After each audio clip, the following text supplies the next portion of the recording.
Olá! Hoje nós vamos dar continuidade ao nosso tópico de personalidade jurídica. Nós estávamos na aula passada conhecendo o que é uma personalidade jurídica, quais são suas principais características e hoje, retomando esse assunto, vamos nos aprofundar um pouquinho mais na personalidade jurídica, as empresas, o CNPJ, fundações, associações, partidos políticos. Então venha comigo. Começando, para que você me acompanhe na sua apostila, caso deseje, a partir da página 20. Você já viu esse slide antes, tá? Na nossa aula anterior, nós utilizamos esse quadro para que você conhecesse quais são os nomes possíveis para se chamar uma pessoa jurídica, pessoa moral, pessoa abstrata, pessoa fictícia, e nós conhecemos essas principais características. Eu trouxe esse quadro novamente para que você se atente ao último item. Ao último item que diz, a pessoa jurídica não se confunde, não se mistura com aquela pessoa física que a compõe. Então, a pessoa jurídica é uma, o sócio é outra coisa, né? O administrador é outra coisa. Nós precisamos imaginar como pessoas completamente distintas. Então, atenção para este último tópico, porque ele vai nos importar bastante na aula de hoje. Para que nós tenhamos um exemplo, quando eu tenho uma dívida para cobrar de uma pessoa jurídica, vamos supor, eu trouxe um exemplo bem simples para você. Vamos supor que uma empresa me deva R$1.000. Com quem eu falo quando eu ligo na empresa? Eu falo com o financeiro, eu falo com o sócio, eu falo com o advogado da empresa, eu falo com pessoas, claro, eu não consigo falar com um CNPJ, com uma ficção jurídica, que é a empresa. Mas se eu for executar essa empresa, se eu precisar ir até o judiciário e cobrar desta empresa, eu não posso cobrar o sócio. O sócio apenas a representa, o administrador apenas, entre aspas, apenas administra. Quem me deve é a pessoa jurídica, quem me deve é o CNPJ. Então, se eu for executar, eu tenho que alcançar o patrimônio em nome da empresa. O que essa empresa tem de proventos? O que essa empresa tem de bens, de imóveis, de automóveis em nome dela? O que ela recebe? Quais são as movimentações bancárias dela? Independe da movimentação do sócio. Essa é a regra. Uma separação absoluta entre pessoa jurídica e as pessoas físicas ou a pessoa física que a compõe. Só que hoje nós vamos conhecer a chamada desconsideração da personalidade jurídica. Imagine que a pessoa jurídica fosse um muro. Imagine um muro. E que as pessoas físicas estão atrás desse muro, protegidas pela pessoa jurídica. Se quem me deve é a pessoa jurídica, eu preciso ir até o muro. Eu não tenho como alcançar as pessoas físicas que o compõem. Sócio, administrador, proprietário, cotista, eu não tenho como, porque tem um muro na frente. Quem é o muro? A pessoa jurídica. Mas, dependendo da situação observada, e é a lei que traz essa situação, eu posso derrubar esse muro e alcançar as pessoas jurídicas que estão atrás. Alcançar as pessoas físicas que estão atrás. Alcançar aqueles que compõem a pessoa jurídica, sócio, administrador, um eventual grupo econômico, certo? Como isso é feito? Através da chamada desconsideração da personalidade jurídica. Você vai ultrapassar a personalidade jurídica e alcançar quem a compõe. Isso é a exceção da exceção. Acontece somente em casos onde eu observo abuso da personalidade jurídica. Essa personalidade jurídica está sendo usada de forma abusiva para fraudar credor, para esconder patrimônio, para fazer dívida e não pagar. Nós vamos ver como isso acontece. Ou desvio de finalidade e confusão patrimonial. Vou explicar para vocês cada ponto desse. Mas, por enquanto, atente-se que é uma previsão do artigo 50 do Código Civil. É possível desconsiderar a personalidade jurídica. Isso tem que ser feito judicialmente e tem hipóteses de cabimento bem restritas, bem previstas na lei. Fora isso, a gente não consegue desconsiderar. Então, vamos conhecer? Quando a lei, o legislador, fala comigo e diz desvio de finalidade, eu preciso entender esse desvio de finalidade como a utilização dessa pessoa jurídica com a intenção, com a finalidade, com o propósito de lesar credores, lesar aquelas pessoas que têm algo para receber dessa pessoa jurídica.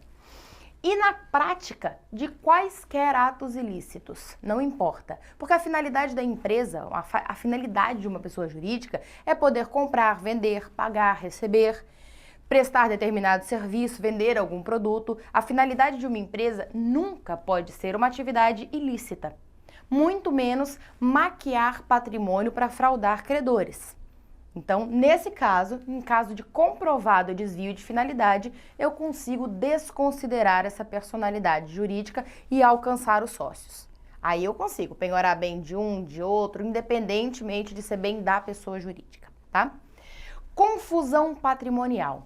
Isso aqui acontece de forma muito menos intencional do que o desvio de finalidade. O desvio de finalidade geralmente ele é mais doloso, ele é mais intencional. Agora, a confusão patrimonial, muitas vezes, ela é uma falha de administração. Isso aqui é muito comum quando a gente tem empresa individual. Nós temos uma pessoa jurídica formada por um único sócio, um administrador. Esse único sócio, esse empresário, é comum, e isso é um problema administrativamente falando, é comum que se misturem as contas. A pessoa jurídica paga a conta que é pessoal, que é da casa dele, paga o cartão de crédito desse sócio, afinal a empresa é dele. Qual o problema? O problema é isso aqui. Confusão patrimonial. Se não houver uma nítida distinção, for frequente, repetido, que um pague conta do outro, um transfira ativos, passivos, descumpra de alguma forma essa autonomia da pessoa jurídica e da pessoa física, nós vamos ter o chamado confusão patrimonial. Já não sei mais o que é patrimônio de um e o que é patrimônio de outro. O patrimônio da pessoa jurídica e da pessoa física está constantemente um entrando no outro. Um paga a conta, o outro transfere um valor para tampar o buraco lá da conta que entrou no limite, transfere da física para a jurídica, do jurídico para físico. Se você não é um dos que faz isso, conhece quem faz, porque isso é muito comum, tá? Não é crime, não é problema. É a minha empresa, eu transfiro para minha conta, para a conta do outro, não é problema. O problema é que se uma pessoa for executar a pessoa jurídica, for receber da pessoa jurídica ou até mesmo da pessoa física, porque hoje a gente consegue falar em desconsideração da personalidade jurídica reversa, você alcançar o patrimônio da pessoa jurídica porque a pessoa física não tem patrimônio. Quando você comprova essa confusão patrimonial, você pega os dois. Você pega o jurídico e o físico, tá? Então este é o problema. Não é que é crime, confusão patrimonial é algo doloso. Aqui em cima atos jurídicos, atos ilícitos, não são considerados jurídicos, atos ilícitos e intenção de lesar credor, aí aqui a gente já tem um problema. Aqui embaixo não, falha de administração, mas que pode te levar a consequências diante do judiciário, diante dos seus credores de modo geral, tá?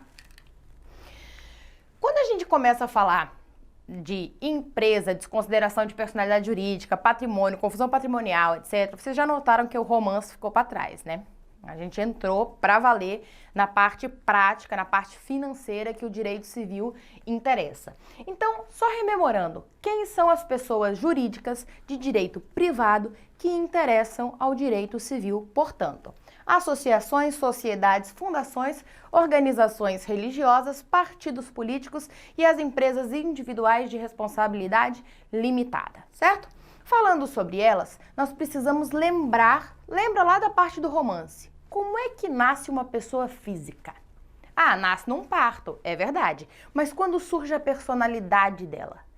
No nascimento com vida. Nasceu com vida, surge a personalidade da pessoa física. E da pessoa jurídica? Nós temos um momento de nascimento também. Então veja só. Para que uma pessoa jurídica exista, ela depende do ato de constituição, dos atos, dos documentos que a constituem, contrato social, etc. A gente faz toda essa documentação, apresenta lá na junta comercial, tem uma burocracia para isso, mas nada demais. Para que a gente considere que essa pessoa jurídica nasceu, passou a existir para valer, tem todos os efeitos esse seu nascimento, os atos constitutivos têm que ser registrados na junta comercial, Então é a partir do registro.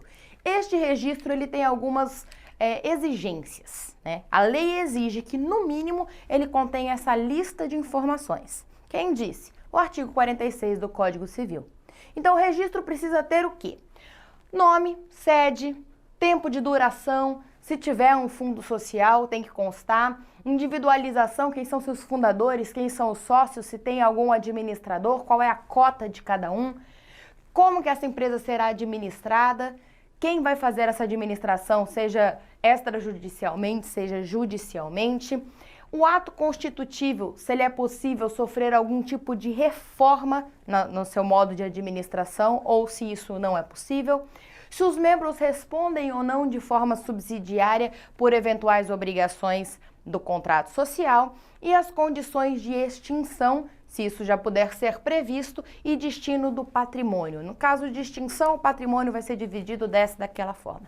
No mínimo isso, para que nós tenhamos uma empresa que realmente existe. O nascimento dela, registrado lá na junta comercial, depende desses registros. Sem essa informação, o registro vai ficar pendente por alguma falha. Eles vão falar, ó, tá faltando isso aqui, não consta tal documento, não consta tal informação. E aí você vai precisar corrigir antes que essa empresa efetivamente respire pela primeira vez e passe a existir no mundo dos fatos, documentadamente. Certo? Então hoje, mais uma vez, ampliamos um pouco o nosso leque de conhecimentos sobre personalidade jurídica. Tenho certeza que você pode linkar muitas dessas informações à prática, ao seu dia a dia, a coisas que você já conhece. E eu espero vocês na nossa próxima aula, porque nós daremos continuidade nesse material. Muito bem? Muito obrigada, bons estudos e até mais!